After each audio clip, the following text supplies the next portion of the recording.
50 millones de pesos, científicos de las principales universidades del país se reúnen para crear el Consejo Científico para la Reconstrucción de la Ciudad de México. ¿Quieres saber de qué se trata? Mi compañero Enrique Muñiz nos cuenta. Con la finalidad de generar una Ciudad de México más resiliente ante los fenómenos naturales que se presenten en el futuro y evitar daños mayores a la población y sus bienes, el gobierno capitalino instaló el primer Comité Científico para la Reconstrucción y el Futuro de la CDMX.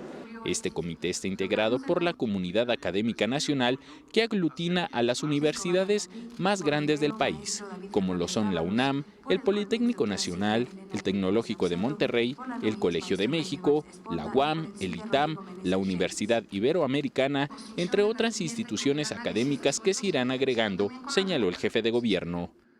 Estamos ya colocando 50 millones de pesos que sirva de un soporte inicial para todo lo que se tiene que investigar, para todo lo que se tiene que desarrollar.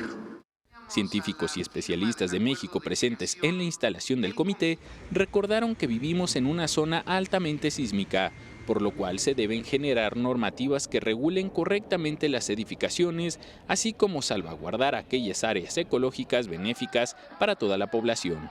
El rector de la UNAM coincidió con estos señalamientos y advirtió que debe haber un cambio en el desarrollo de la capital. En esta tierra tiembla y seguirá temblando. Y la naturaleza, en eventos como el del pasado 19 de septiembre, nos recuerda que no podemos seguir así, que debemos cambiar y reinventarnos.